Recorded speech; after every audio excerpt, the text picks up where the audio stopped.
Welcome, Big Box PC Game Collectors VidCast. We have a very special guest today, Billy Joe Cain, famous for Origin Systems, Wing Commander Prophecy, amongst other things. How you doing, Billy? I am really good. Thank you guys for having me. Yeah, it's great to have you. We're excited. So let's jump right in here. I guess let's start at the beginning and tell us how you got hooked up with Origin in the first place. That is a great question. So when I was a kid, I used to play D&D basically to escape, having my ass kicked at school. So I was really fortunate to run into some amazing people in our hometown. So one of my old friends is named Steve Powers, and so he lived a few blocks away from me, and so we would wind up playing D&D at other friends' houses, and this was when D&D was really new. In fact, you couldn't even go buy any of the materials in the stores. So there was this one guy that lived in a town about 30 miles away who actually would buy them, and he would sell them out of his mom's, basically hallway. So we would go over to this guy's house, Gene, and we would purchase D&D stuff, and we would go play. Anyway, so that kind of is really where I got my RPG experience, and I really got excited about it. And over the years, I had a chance to play Ultima, on an old Apple II, and that was really amazing. So when I moved to Austin, and Steve and I were roommates, he saw an ad in the paper here in Austin for a computer game artist at Origin Systems, and we were like, "What the hell is that all about? That's you can get a job for that? That's amazing!" So he took all of his D&D stuff up to Origin and tried to get a job as an artist. And so he came back home, and I was like, "Hey, what happened?" He says, "So I didn't get the job." And I was like, "What the hell, man?" He says, "Well, they did like my D&D stuff, and they asked me if I wanted a job as a game designer." And I was like, "That's a fucking job? Are you kidding me? You can get paid to do that?" And he's like, "Yeah." So he got the job, and he wound up as a designer on Ultima VII Part 2 Serpent Isle. And man, then the next day I was like, "Dude, you've got to take me in there. I've got to get a job there. You've got to recommend me." And he was like, "Hey, man, whoa, hold on a minute. Just hold on. I just got this thing. I don't want to fuck it up." And I was like, "I understand." So I started going up to the office and saying hi and bringing him food because he immediately went on crunch. So I'd be up there hanging out with him in his room, him and his other office mates. Got to know them really well, and then one of them, Dave Baer, he decided he was going to start an Origin softball team, and I was like, "Oh, that's pretty interesting." So he started the team, but didn't have enough people to be on it. I think he had 10, and he needed 11. So he was like, "I can't get anybody else to sign up." I was like, "I'll be on your team, but I don't work here." And he says, "I'm the boss. Sure, you're on the team." I was like, "All right." So I was on the Origin softball team before I actually before I had a job there. So I spent the next year and a half doing everything from running around to the office, doing some help, to actually playing softball outside with Richard Garrett and Warren Spector and Chris Roberts and all those guys, as if I worked at the company because they saw me at the place all the time and I'm on the team, so I guess they assumed that I worked there. Anyway, it took a while, but I finally did get a job there, and I started as a technical design assistant for the Ultima VII port to Super Nintendo. So that was my very first thing that I did, and it was on. We worked in a building. So the main Origin building was on Wild Basin, and then across a parking lot there was this other little office, and that little office we called Origin Siberia, and that's where we worked on the Super Nintendo titles, and that's where customer service was. Or sorry, oh my God, product support. So they were the guys that did the boxes and the manuals and all that stuff. So I got to know them as well as working on those games. Anyway, so that's how I got in. So let's talk about the Super Nintendo port of Ultima 7 because it fascinates me because I've kind of been a PC gamer my whole life, but I really know little to nothing about how Super Nintendo games were put together or what actually went into making them and all that kind of stuff. So and you said that was your first job. Was that like a daunting task, or how did you go about getting started on that? Well, that's another really good question. So I didn't know anything about making Super Nintendo games. I didn't know anything about any of this stuff. So when I got there, they had already taken one of the world-building editors from previous games. I'm not sure if it was Ultima 4, Ultima 5, Ultima 6, but they had converted it so we could use it on a PC. So we were able to actually build pretty easily, build worlds with it and put objects down on the ground. But structurally, the way a Super Nintendo game works is you build things in what are called 8x8 cells. So it's like 8x8 pixels, and you can have you get 16 colors, where one of them is transparent. And then when you load a set of those cells, like if you're in the outdoor world or inside the building world or in the dungeon world, you get to have that one palette, and you can draw 256 different cells. So every time you do like a load, which basically dropped all the old ones and the new ones, it would add those extra 256 cells that had 15 colors apiece. So back in the day, your concern was, setting a palette that would allow you to draw the stuff that you would want to see, and then you would take those cells that you would want to. God, I'm not sure. I think you could rotate them, but we didn't. All of our stuff had like shading and stuff on it, so.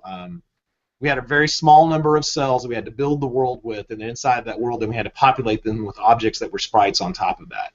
So we had 3 different maps. One was the outdoor world, one was the indoor world, so inside the buildings, and the third one was inside the dungeons.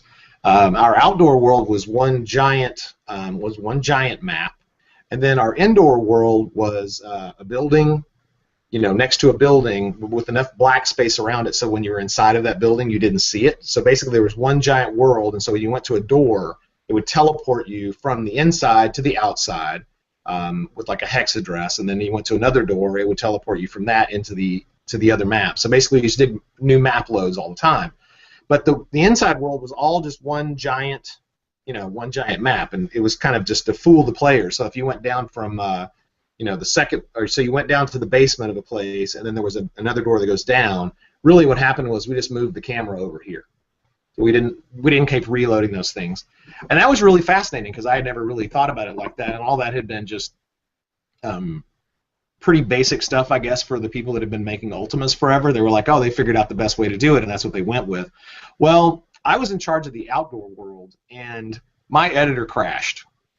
So I was like, what the hell am I going to do? So we weren't able to get my editor back up. So I had to do the vast amount of my effort was actually doing hex editing or hex placing objects in the world and hex placing locations to bounce between. So if you saw my notes on my maps, everything is written out in hex. This square here goes to 6BE whatever. Ugh, it was a friggin' nightmare. You mean anyway, these documents for these maps? Those are the ones, Joe. You got them. Yeah. So you'll see. That's the basic layout, and it's that map is extensive. So it goes for it. Obviously, that's my crazy insanity in there. Yeah, that's what I did for my very first game. It's very similar to a bunch of my D&D stuff. You just get graph paper and go in and figure out where everything is. And what year was this? That was 92 to 93. Yeah. Very cool. Yeah, that was my first one, and then we did the oh my God, you can't possibly have it.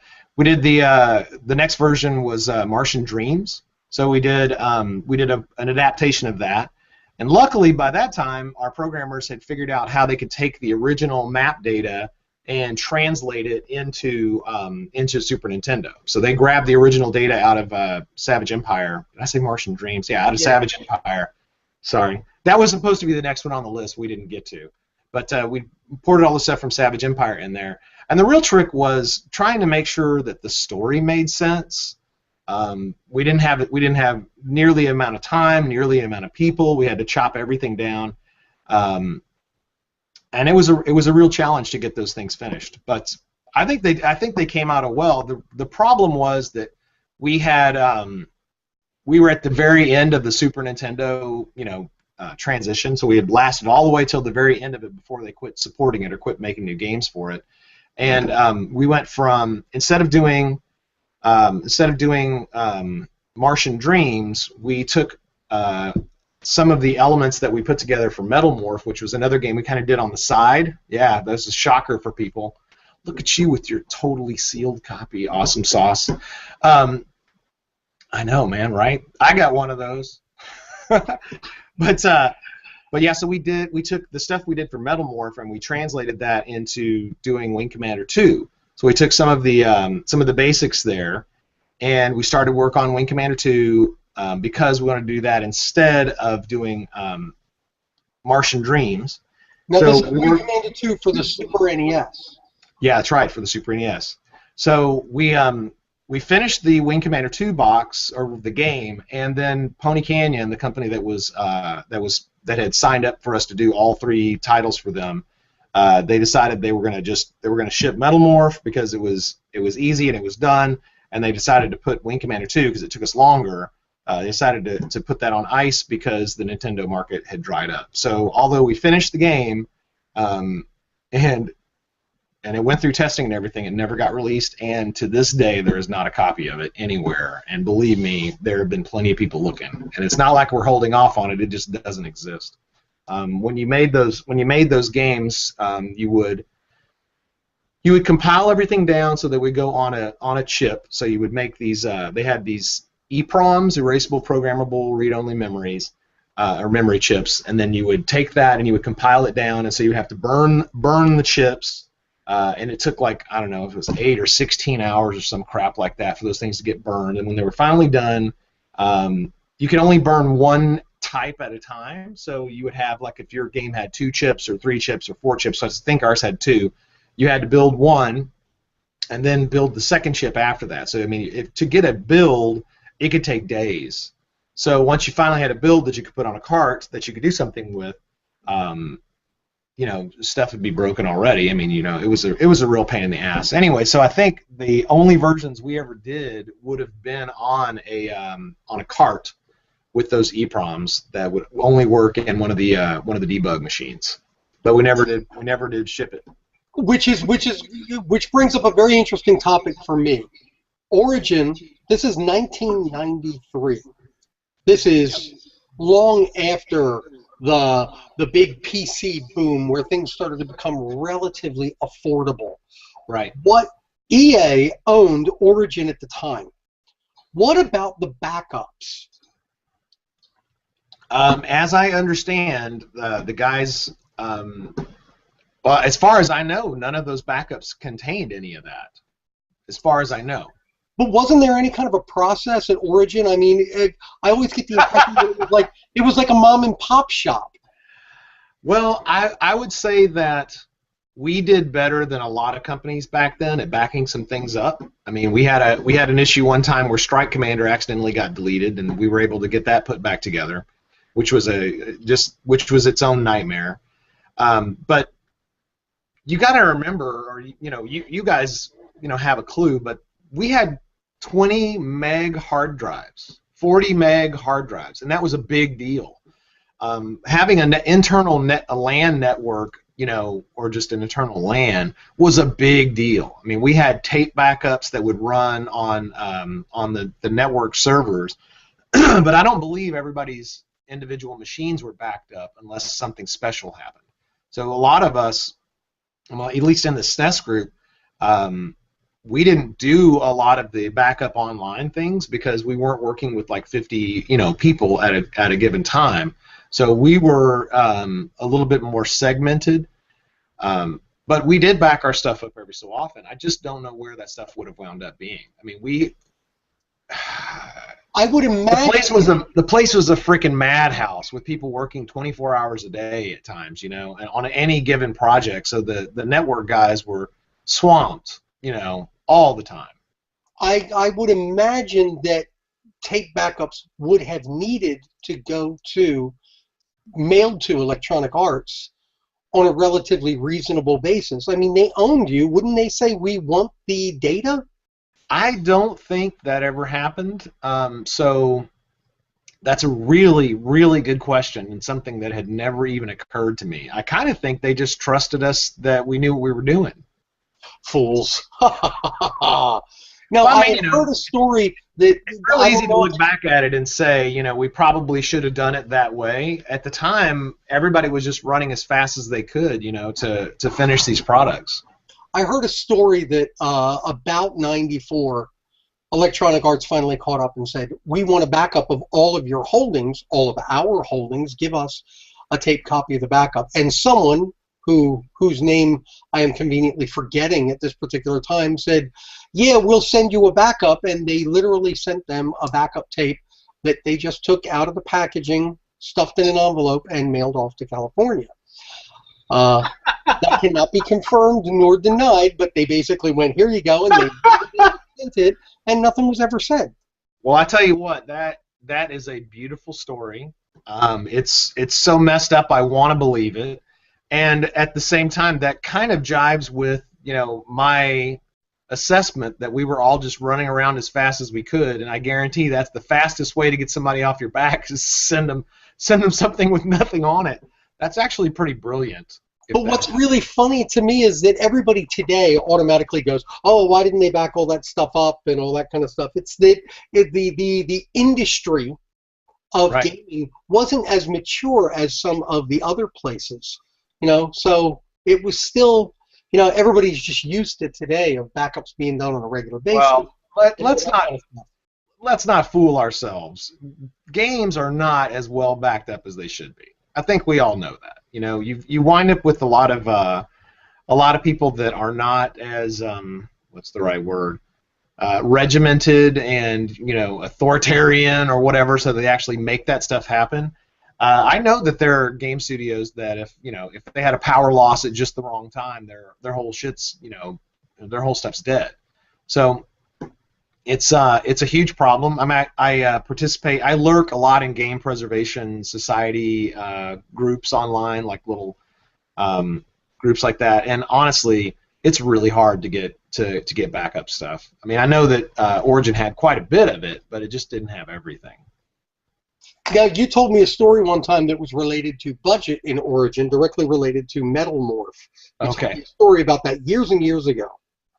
Do you remember what I'm talking about? Having to do with, I think I do. So no one knew that we were doing this, and this may or may not be the same story, but no one knew that we were really doing this game. EA didn't have any idea. Origin didn't really have any idea. We were kind of doing it on the side. And apparently the way that things worked between EA and Origin was you had to have X number of ROI, whatever your return on investment was. They treated each producer group like a different company. So they give you X amount of money, and then you have to turn that X into X times whatever. So we did all that stuff on our own, on the side, without any income. We were still working on, you know, the other titles, the other Super Nintendo titles. So apparently, Origin found out about that, and we were having a budget shortfall that quarter, and EA had been pretty upset because Origin hadn't made its quarters all this time, because we pushed things out that needed to be pushed out, and sometimes we would release things that really weren't quite as ready as they should have been, and EA was having a tough quarter, so they were squeezing Origin. Anyway, so we were like, well, what about this game? And they were like, what game? And so we told them about it, and they managed to get Pony Canyon to buy off on the idea to do it. They paid us money, and we made Origin's quarter that year, and I was freaking crazy happy about that. Richard actually came down and delivered the news. He was like, dude, you guys came through and helped us out. And I was like, awesome, cool. Can I get rich now? And it didn't happen, but no. But it did the right thing for everybody. The game is really not, it's not the world's best game by any stretch of the imagination. So really, I can look at it and say it saved a lot of people some jobs. That's kind of really what it boils down to. I mean, I'm proud of it. I'm proud of the work that we put into it, but the fact that it was done kind of as a skunkworks thing, I think is pretty cool. Did I tell the same story you were expecting? Absolutely, yes, you did. Okay, good. I want to know about this one. I know you're involved in this as well. Yeah, that's a very sought-after game in the collector community. Is it? It goes for like $100 on the Fleabay. On the original release. This is not the original release. I don't have it in my hands. It's in a box somewhere. Well, the I'd original. like to find out if you know the story about that. Yeah, I'll tell you what I know. Obviously, Dave Taylor, he would be the person that could tell you all the background stuff. He worked at id. Um, so he had built this game with another guy named Jonathan, and they had released the single player version. Oh, I'm getting some feedback, Joe. Let me just turn it down a little bit. So, Wait, I'll mute. okay, so they had released a single player version of Abuse, and Origin somehow struck the deal that they were going to handle and release the multiplayer version of it. So it was multiplayer over the internet. And what year was that? 95, 94, or 95? Oh, it doesn't matter. We'll figure it out. So Origin had done some multiplayer stuff over the internet. So we had Wing Commander Armada, like one of the very first multiplayer internet things. So Abuse would work on a LAN, I think. I'm not sure if we could get it. I'm not sure we got it over the internet. So it was all LAN. And you say where it says LAN? God, I should have my copy with me. It's at the office. But so our job was to build multiplayer maps, test the multiplayer maps, and basically release the game. And that took longer than we expected it to take, but I think it was freaking amazing, honestly. I think the game is really good. We actually had a contest to let the people that had already built maps inside of Abuse, because the map editor was released with it, we had a contest to get people to not quite in focus, Joe. Pull back a little bit, maybe. Yeah, that's a little bit better. Windows 95 IPX. This was released in 96. Okay, that makes sense. So, yeah, we had a contest to let people actually design maps for it, and so we had people send in some maps. We included them inside of the thing, and released it. It was kind of a difficult call because EA was concerned that since it had a map editor inside of it, that they didn't want to support the map editor. So it was kind of this. It was kind of scary because we were like, we wanted to give the map editor away, obviously, but EA was like, dude, we can't sign up for doing it. We were like, look, we'll just say that we don't provide any support and just hope everything goes well. And so this EA said yes, and so then we wound up releasing it. There's kind of some interesting tidbits of things that happened while we were working on it. So Jonathan Clark, one of the programmers, he had put in the support for working on a LAN, and the way to do that is, at the time, brain is crusty, so we'll see how I can do. But at the time, when you were on a LAN, all of the individual nodes or the people that were going to be playing the game, they had an address. And so in order to let people play, you had to type in their address in the thing. And I was like, Jonathan, why do we want to make them do that? Can't this just automatically find them? He's like, oh yeah, I guess we could do that too. And I was like, all right, well, how about we do that? And so we did. So you can actually pretty easily find people. And if you play the multiplayer version of Abuse on a LAN, it is a freaking blast. Now this is on a Novell network, I believe, IPX. I don't know. Yeah, that sounds right. But yeah, so that was the Abuse was the first game I worked on after I got back from. So when I was doing the Super Nintendo games, because I had that experience and because I'd always harassed every EA executive that came into the building that I wanted to try to do something bigger and better, Richard Hillman called me up one day and said, "Hey, there's the guys over in England. They're having problems getting their rugby game finished. Can you go over there?" He's like, "You're the only person I know that might have some time that has cartridge experience." And I was like, damn straight, man, I will go over there. And he hadn't even told me what game it was. He got some guys having a cartridge game. I was like, yes, I'll go. And I was like, and he didn't even tell me what it was. I was like, well, when do you need me to leave? He said, Friday, and this was like a Wednesday. And I said, what game is it? He says, rugby. I was like, I'll go learn about rugby. Dude, there wasn't even a book at the bookstore that I could find that told you anything about rugby. No internet, obviously. So I went over there knowing nothing about rugby. Anyway, so when I came back, that's when I worked on Abuse and started working on like Wing 4 or Wing 3 and Wing 4 ports to PlayStation and things like that. And that was Rugby 94. That was probably one of the first rugby games that had ever come out, right? Yeah, it's actually the very first rugby game they ever did, and the team that did that game the year before had actually started building FIFA Soccer before that was taken over by EA Canada. So they had built this little baby, And then it went away, and they're like, well, we got this great technology. What are we going to do? We love Rugby, so let's do Rugby. So they started working on Rugby, and then the producer, Kevin Buckner, whom I love, he's been my big inspiration forever by being a manager. He was just overwhelmed because he was working on some other stuff as well. And so they called me in to do that.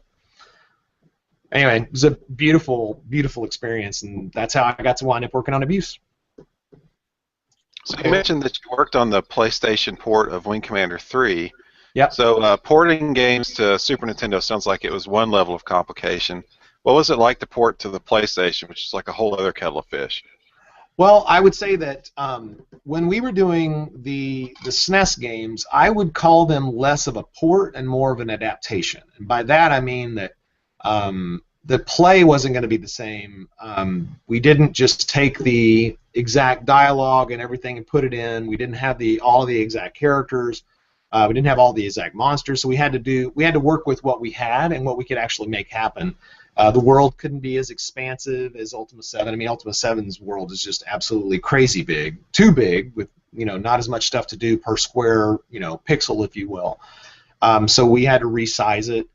But when we did the ports over to for 3 and for 4 on PlayStation, they tried to be as accurate as possible for a number of different reasons. One, obviously, authenticity matters. The other is that it makes it a lot easier on the port company. The port company was called Lion Studios here in town. And since I was I guess a console guy and a Wing Commander person, I would go over and work with Lion all the time to talk to him about how are we going to set up the controllers? How are we going to how are we going to play through some of these missions? What kind of stuff? But basically, Doug Osborne was the guy that was doing the program. Scott Osborne, excuse me. Scott Osborne was the guy doing the programming there, and he was working on Wing Commander 3. I don't know, it was 3 or 4. Maybe it was 4 at the same time as they were doing a port for a Quake.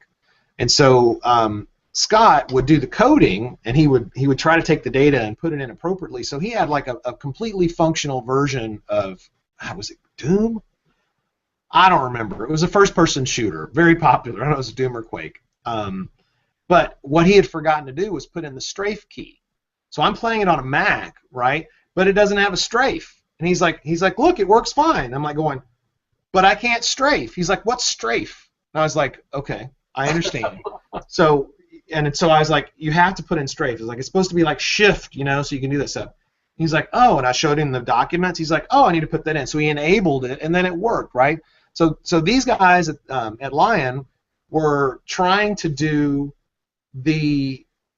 I don't want to say the least amount of work, but they wanted to make things work so that it was up and running quickly, and then doing just a straight port actually makes that make the most sense. So they took the data, they cranked it over so that it worked on a Mac, sorry, I didn't do a Mac. They did the PS1 version, and then once it worked, they were like, okay. So they basically just made sure that everything got completely flipped over to it. And PlayStation obviously is a different scenario than a Super Nintendo. You're not going from a PC where you're showing tons of colors to down to 15 colors. I mean, on a PlayStation, your main thing is just trying to get the polygonal models up and have the textures, work, because you had polygon models with textures on the PC, and then you would do the same thing on a PlayStation 1. But then you didn't have hardware. You didn't have hardware scaling of textures, and if the triangle went sort of off the screen, it would get all fucked up, and the textures would tear and stretch and things like that. So until you had was it the Dreamcast, I think, was the first system that had hardware scaling of pixels. So that was or of textures. And that was a giant change. That's when you would see things that were like they ported over and they looked beautiful. Well, did I answer the question, do you think? Oh yeah. So on Super Nintendo, there's more than 16 colors, but is it just you're limited to 16 in any 8x8 area? Is what you're saying? Yeah, that's right. Okay. And I hope that sanity check me on this, but when you would load what they called a map, you loaded 256 cells, and each of those cells were 8x8, and so it's my understanding or recollection that when you loaded those 256, all 256 had to share the same 15 colors and one being transparent. So there was this old program called AniPro, ANIPRO, and you would be able to take multiple images. So, like, let's say you wanted to find what are the most common colors between, let's say a village and a tree and a lake. So you would take those pictures and you would feed them into AniPro. AniPro would take that and it would select the best palette it could to convert all of those pictures into. So you would say, okay, AniPro, here are the images that I want. Click the button, and it would say, here's the palette you get, and it had a little picture of that is your palette. That would be transparent, and then it would be all these other colors, and then you would look at the things kind of translated into that color palette. So we had to do that with like all the Wing Commander ships on Wing 2. So we took all the ships, and the ships all have different versions of them like that, right? So we had to put the ships that we were gonna if we were gonna have them on the screen at the same time. We took those into AniPro and we figured out what the best palette of them or for them would be, and then we would render out. AniPro would actually render all those pictures out with that same palette. So it didn't have to be done manually, thankfully. But that's how we wound up choosing those palettes. So like I said, there was an outside palette, an inside palette, and a dungeon palette. So all those palettes were used with those 256 cells per palette. Now, I could be wrong because I'm wrong all the time, but that's the way I remembered it. And so then after I found out how that was done, I started looking at other games. And when I see how they pull off the shit that they pull off, I'm like going, it's brilliant. I mean, you have so little to play with that when you see people doing things like putting two colors next to each other that don't look, they're like within that 16 color palette with one transparent, that it actually still winds up creating another color when it's on your screen because of the way that they mesh together and that the way the line scanner works. I mean, it's brilliant. It's brilliant. So I have so much more respect now for looking at those games, and I'm sure if you guys boot up an old SNES game and you look at it and you start thinking about that too, it's freaking crazy what got done. That's very cool. Huh.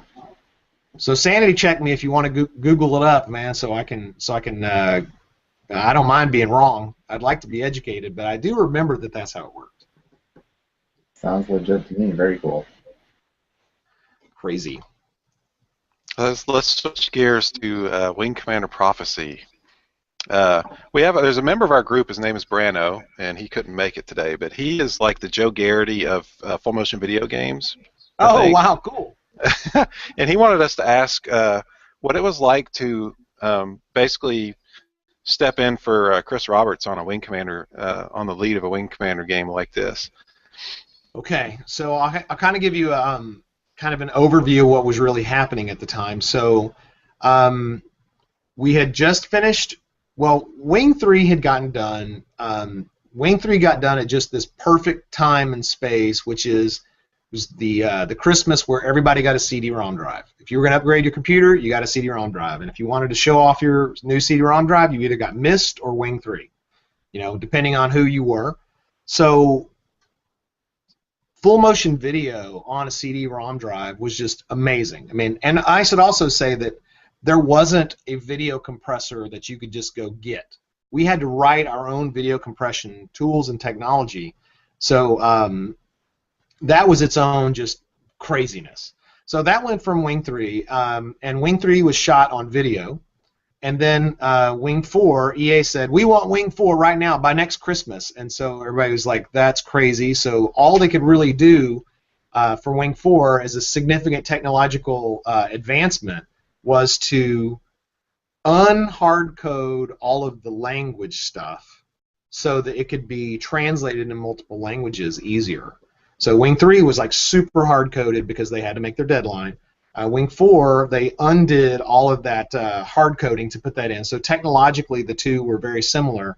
So on Wing 5, which is what it was called before we decided to drop the number, from Wing 5, from the very beginning, we knew we had to start everything over from scratch.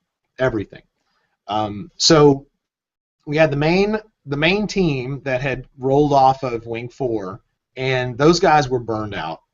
They were completely crispy fried. They had just killed themselves, yet again to release another title.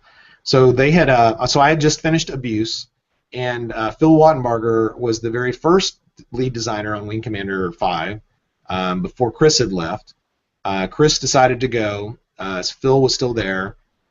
Phil decided to leave, and that's when I stepped in for him. But kind of the way that happened was I was in charge of the PlayStation version of Wing Commander 5, and then there was the PC version team, and we were supposed to develop them concurrently.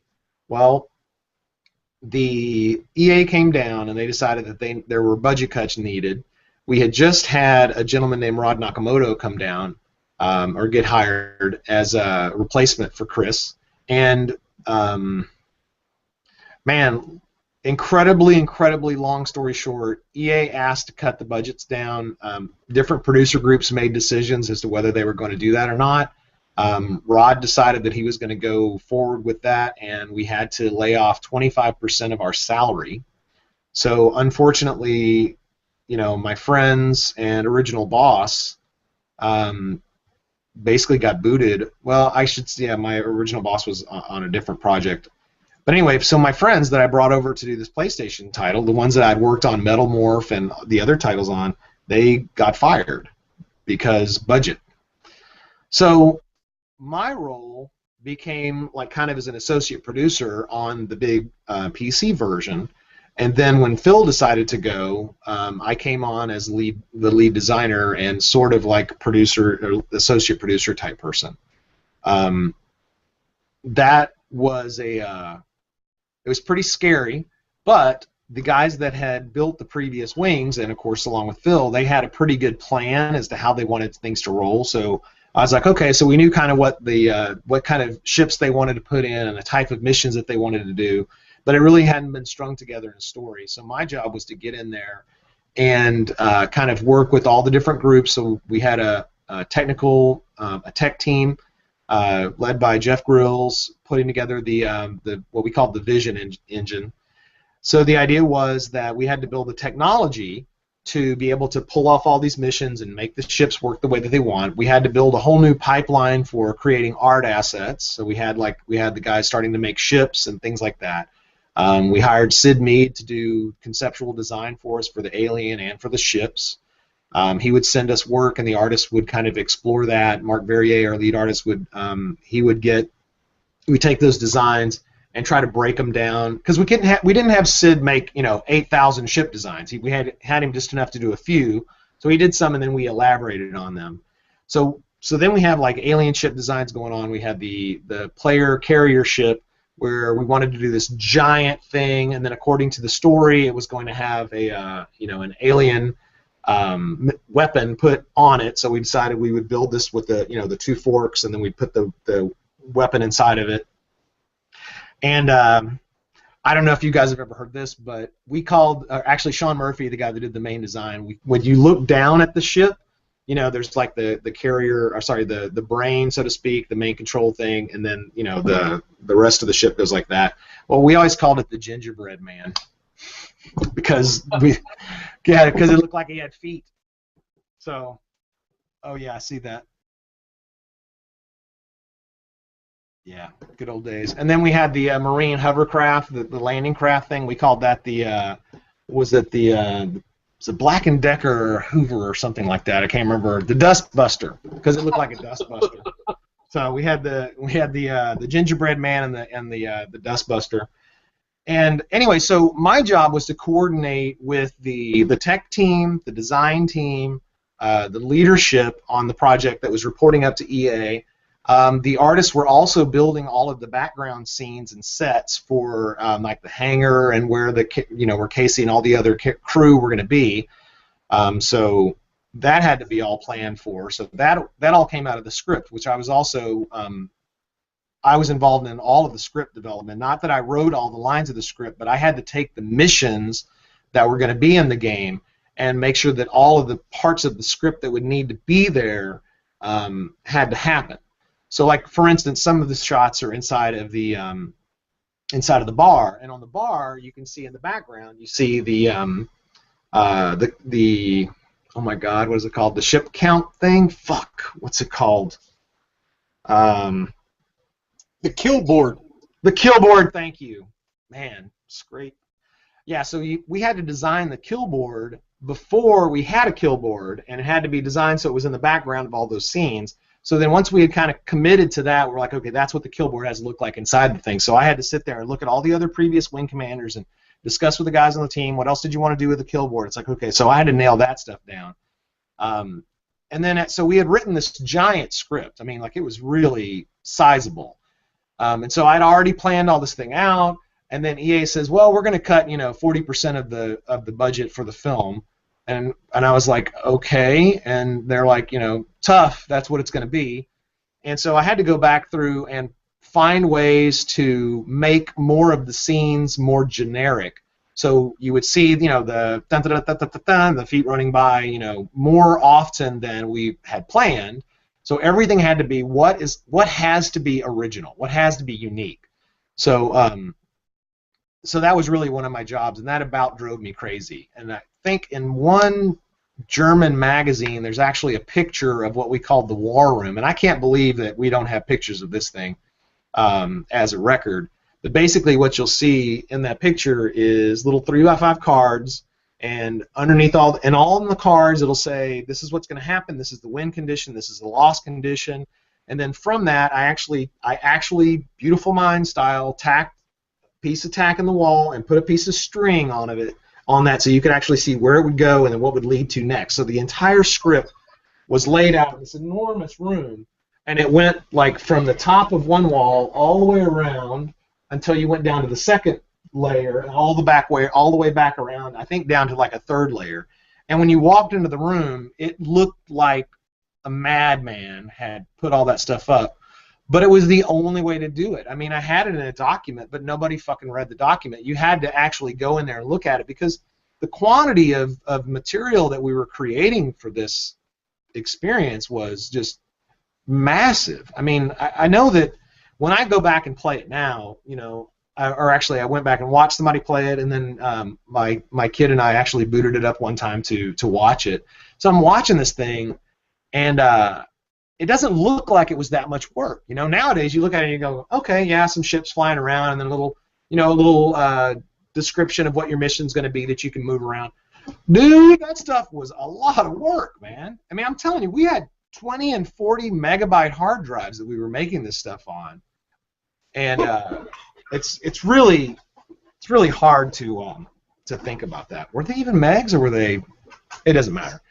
Anyway, so my role was to make sure that all of those things were together. And and of course, because we wanted this giant capital ship, and we wanted to have a giant alien ship, things being big was like the main thing we were trying to get the tech to push out. And we asked Jeff to commit to being able to make these giant ships happen, because that was what was going to happen in all the video sequences and everything. So we were all like, well, I hope that works. We hope that the art gets done, and we hope that the kill board looks like it does inside of the game. So basically everything was a lot of like, okay, you run that way and do the best you can. You run that way, do the best you can. You run that way.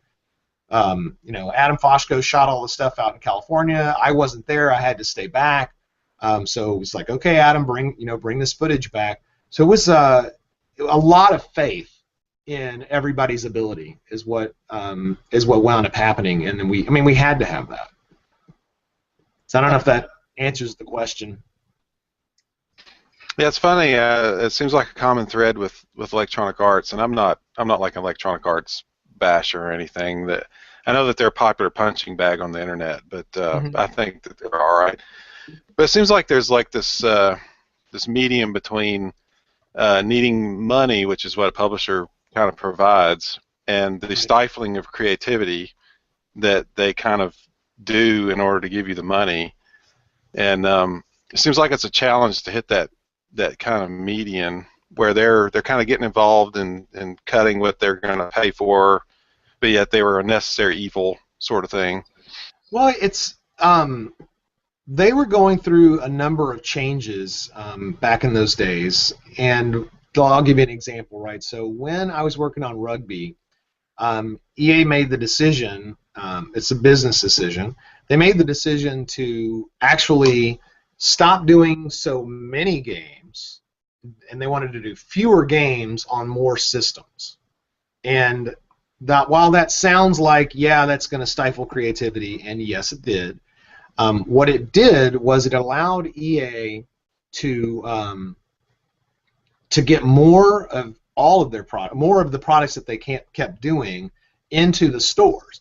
Because what would wind up happening is, like, let's say you're an EA salesperson and you're working with Electronics Boutique or CompUSA or whoever's your client to purchase your products, right? So you would go in and you would say, look, I've got John Madden Football, but I really want you to buy a little bit of this and a little bit of that and a little bit of this other thing. And the retailers, or the wholesalers rather, that would represent the retailers, the wholesalers weren't really interested in getting 50 different things. They were more interested in the ones that really sold, but having them work on all these different game systems, because that was kind of the new thing that was happening. So they killed the breadth and added to the depth, if that makes sense. And that mentality, whether it was right or wrong, and I think at the time it helped EA, shift its gears as it went through all the new consoles, it kind of led to this very valid mentality, which was, if I'm going to give you money, how much money am I going to get back? And so the ROI on Wing Prophecy didn't look good at all. In fact, a lot of the belief was within Electronic Arts. A lot of the belief was that, well, Chris isn't there, so nobody knows how to do a Wing Commander, and that was a big challenge for us, and we knew it. So at E3 that year, we had actually built a freaking badass demo of Wing Prophecy, and we even had multiplayer in at the time. So I know that code's there. So we put this demo together, and they let us do it in behind closed doors. And so Dave Downing, our producer, actually had we had an enemy ship made, a model of it, and then I think it was a vampire. So we had a vampire made, and those were like there in place. It was behind closed doors, so we had our own room, and there was a ceiling, and little lights in there. And our demo just kicked ass. This was me and Frank Rowan, who was the project director. We had two screens hooked up. We went back and forth between each other. I would talk about this, Frank would talk about that, and the demo would just really popped. I busted my ass making sure that demo worked, because I'd already done a couple of demo things, over the years. So I was like, oh, I understand how to do a trade show demo. So I had also been working with Bing Gordon at the time, so I've been sending him builds of the game and letting him see how things were coming along. So he really believed in the project, and he believed in what we were doing. So as we did our demo, Bing came in, and he watched it along with a couple other people, and he goes, that's the best demo I've ever seen in my life. I am bringing in every salesperson and everyone I can, and they are all from EA, and they're all going to watch this demo, and I'm going to tell them how it needs to be done. And all of a sudden, the number of people that came in to watch our demos tripled. Standing room only, and we sold the shit out of Wing Prophecy. So by the time we left, our sales forecast from Nancy Smith had tripled or something like that. And the way you got funded was basically, if the sales department thinks they can sell something, then they up your forecast, and if your forecast goes up, then that means the ROI is going to go up. So when they were making the decision on the video and other things like what our actual budget was going to be, we hadn't gone through that E3 thing, and the people that should have seen it hadn't seen it yet. So it was a really fascinating experience, because the interest in Wing Commander at EA was going down. They're like, well, Chris isn't there, they're not going to do it, they're not going to know how to do it. But man, we got to E3, they were like, okay, we're in again. And that really taught me a lot about who needs to see your title while you're developing it. Because while you're developing this thing with your friends or your coworkers, if the boss doesn't know what you're doing in a way that he can tell their boss and their boss, your project is likely to fail or get killed, right? So I started learning about managing upwards. After that, that actually kind of led into mine and Bing having a better, deeper relationship while I was at EA, or while I was at Origin. So what wound up happening was, every so often, Bing would come down, and Bing was the chief creative officer of EA at the time. So he was, he'd walk through my team, and he'd go into the programmer's office and say, "Ooh, man, it'd be really cool if you did this." And so then he'd leave, and he'd go to the next person's office and go, "Ooh, it'd be really cool if you did this." And then I'd have to go around and clean up after him, because people would go, "This Bing, I've got to do whatever Bing says." And good on him. And Bing had great ideas, but the problem was we only had a certain amount of time, and we could not get off our path. So what I started doing was pulling Bing into a room when he got there, and so we would sit down, and I would say, "Okay, you saw a lot of stuff. What do you think we should be doing?" And we had this huge brainstorm sessions. And a little story on that was that we would be talking about the game, and basically he would just have ideas, and I'd write them down. Have ideas and write them down. He says, "Well, I've been playing Redneck Rampage, and you can get into a bush, and you get through the bush, and there's a damn chicken in there. It's like, so why can't we have chickens inside of asteroids?" And I was like going, "That's a really good idea, Bing. Write it down." And so we never did get to have chickens inside of asteroids, but he always had just phenomenal ideas. And so and literally 1 out of 100 of his ideas was like, "I can't believe I didn't think of that." It really was. So you just had to sort through the Bing is just going to say a lot of stuff. Brilliant man, obviously, but the trick was, how do you just have to wait until you get that one horrendously amazing idea. But yeah, chickens and asteroids was going to be amazing. So one more thing about that is we never even put that in as a hack. We just didn't have time. One of the other thing was that because of that relationship, I actually started sending Bing builds of our game. So he would be one of the first people. Like when I felt something was pretty good, I would actually send him a copy of it, and I think he got it through the internet. So he would get it. I think, God, did I have to mail it to him? Anyway, it doesn't matter. So he would get a build, and what he would do is he would play it on one machine, but he would be making notes on a machine right next to him. So he would kind of just do this, play for a while, hit pause, write his thoughts down, play for a while, hit pause, write his thoughts down. And he didn't talk about what I should do. He talked about how it felt. And that allowed me the ability to go through and make changes. I mean, yeah, he had suggestions, but I would make changes based on his feelings. And that changed forever the way that I learned how to communicate with players through my game. I mean, my goal is to make somebody feel something. And if I can do that and they feel it, then I've done my job. And of course, everybody doesn't have the same emotional feeling, but I mean, like, when you think about, when Hobbes died, you felt it.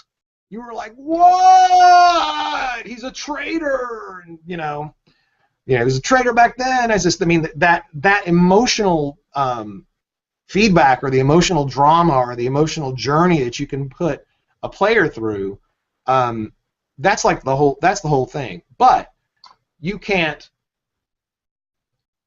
accept. Okay, sorry. What I should say is that if somebody has given you that type of feedback, instead of them saying, "Oh, it'd be cool if he was a traitor," it'd be like, "No, I mean, I don't really understand why I care so much about Hobbes," or it's like you have to start from an emotional standpoint. It's like, I really care about Hobbes. Yeah, he got killed, but why do I care? So I'll give you a better example. If somebody gets to a menu screen and they say, "Oh, you should make the go button green," that's not telling me what their actual problem is. Their problem is, I'm confused. Right? So if they can write back and they can say, "I'm confused in this screen," I can work with the team and figure out if making it green is better, or if having a sound effect is better, or whatever is the easiest way to accomplish that goal. And that changed the way I develop products, ever since.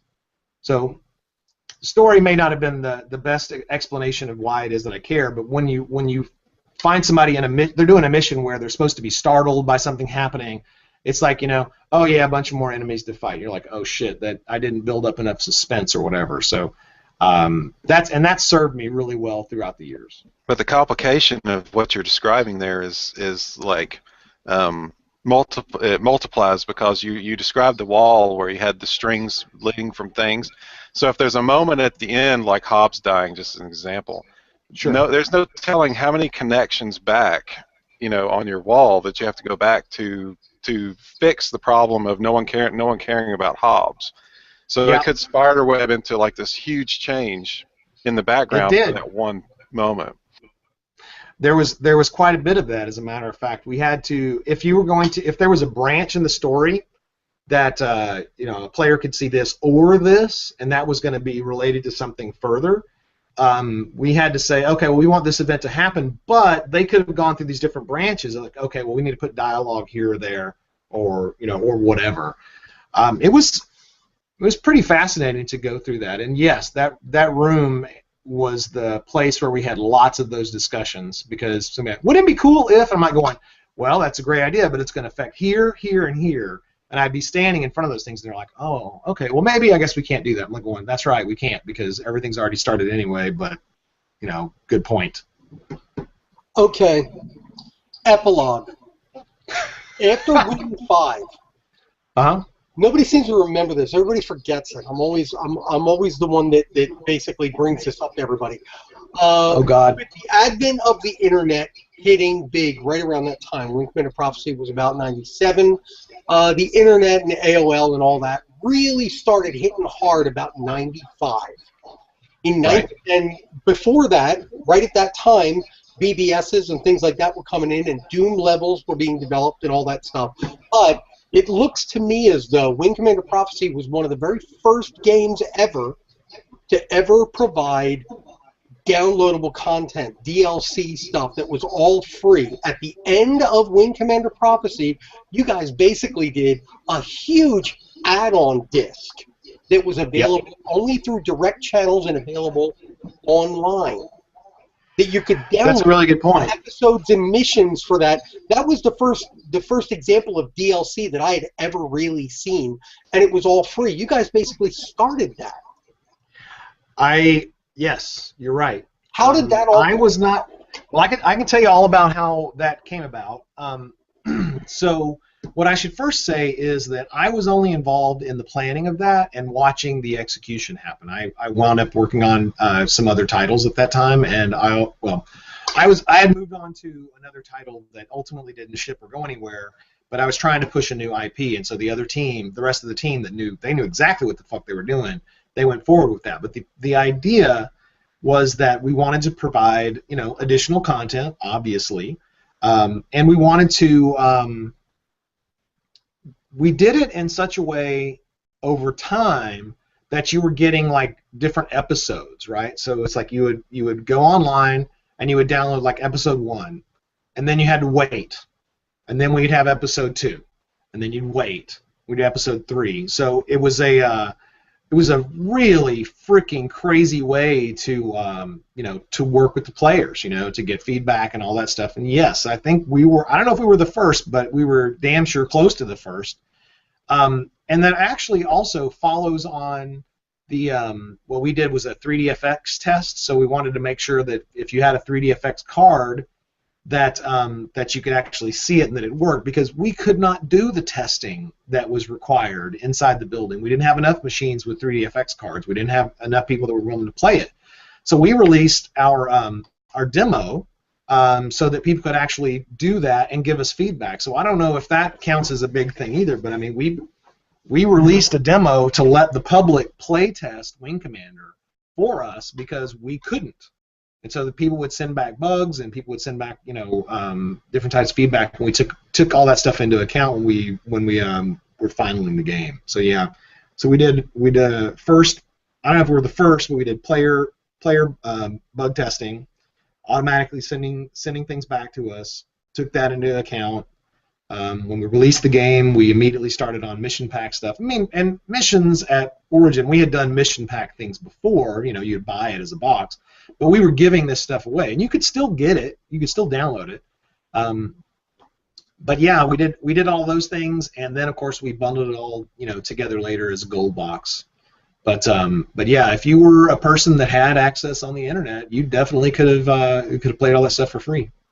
So nowadays, I think the value of downloadable content and free releases and stuff is widely understood. But how did you convince the muckety mucks that was time well spent back at the dawn of the internet? That's a really good question. I think there was a number of things that kind of played into our favor. One of them is that Origin had a history of being of creating extra content after the game shipped. So we did that all the way back to wherever, and of course then we did the voice packs and things like that. So our company, Origin, not necessarily EA, but Origin understood the value of keeping the team, together and building with the same tools so that they can release a product to generate revenue after a certain period of time. But we wanted to do this. We wanted to engage the fans. We wanted to work on this convergence idea. We had a whole lot of other big buzzwords, but the bosses at Origin were behind the idea, and we were really excited about that. But I think it came because we had the experience of doing that, and we knew we could. We had the experience on the team that we knew that whatever we released, we were going to make sure it worked. It wasn't going to be a problem. We had experience. Not only had Jeff Grills worked on, who was the tech guy who had already worked on Wing Commander Armada and knows how to do, knew about the internet and knew about that kind of thing. We had a channel for distribution, which was the internet, and then we also knew that later we were going to bundle it all together in a box and sell it. So it's like, because that was the way you did things. You didn't sell an entire game over the internet. I mean, it just really didn't. It wasn't happening then. And of course, we were also working on Ultima Online, so all of these things that were happening at the same time, and EA didn't really know what to make of any of it. I mean, EA didn't even really understand Ultima Online at the time. They were just like, "What is this? What is this online thing that you speak of?" So we were doing this stuff that they didn't really understand, and and EA wanted to make a lot of money with all the titles they were working on, and Origin was kind of we were either a crown jewel or a thorn in their ass, because we were always late. Our products didn't make nearly as much ROI as a John Madden Football did, but we were on the hyper risky technical edge of the things that were being released at the time. I mean, we weren't the only big game company at the time, but our stuff generally was accepted as or was claimed to be like the gold standard of the storytelling that was happening at the time. Unbelievable. Now, crazy. We're going over our time. Is that okay, Joe? It's fine as long as Billy's all right. Yeah, I'm good, and I can always come back. I do have to take off, but it was a super awesome pleasure to speak with you today, Billy. Oh yeah. Hope you can come back. So. Well, hey, Joe asked me to get together one of my cool boxes for you guys. He's like, "What's your coolest favorite box thing?" And I was like, "Well, I have one thing that I'll never get rid of, and I thought I would share it with you guys. Are you guys okay with that?" Okay, so it's not a PC box. It is a hardware box. Are you guys familiar with these old things? Oh yeah. Oh my God. Oh yeah. Odyssey, right? So this is an original Odyssey 300 from Magnavox. This is the original shipping box that it came in.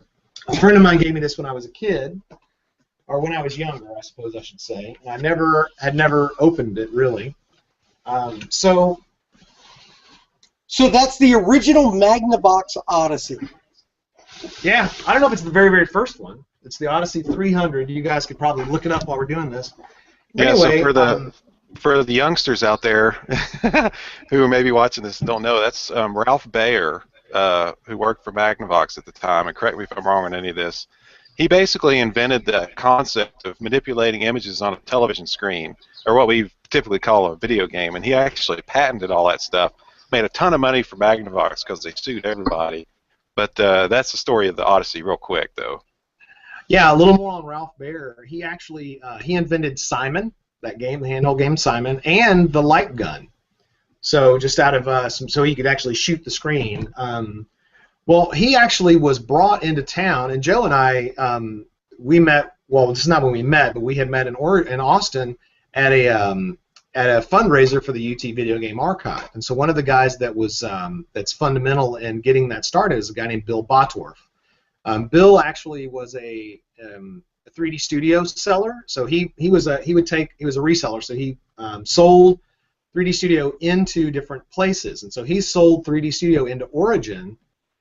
So we were the very first game company to ever make games out of 3D Studio, and that goes into its own long story. That probably should be told one time. But because I knew Ralph, sorry, I didn't know Ralph, but because I knew Bill was hosting Ralph to come into town to try to talk him into giving some stuff to the Video Game Archive. So Bill asked me if I would be the person to drive Ralph around. So I actually got a chance to get to know Ralph Baer, which is, are you fucking kidding me? I mean, I got to meet so many of my heroes. I just couldn't believe it. So while I was with Ralph, I was like, can I get you to autograph my Odyssey? And he said, sure. And so I took it to him, and this is my autographed box of my Odyssey. And Oh, cool. and I was like, well, hold on, let me open it up for you so you can sign the real thing. So now that looks brand spanking new. this thing has only been in that box. I mean, like you're gonna be surprised. So I opened it up, and Ralph actually signed. Oh, that's cool. The box itself, and this, I mean, this is like the original packing materials, and all that shit is still in here. So I had it on the desk while he was signing it, and then started talking to some of the other guys that were here, or that were at the event.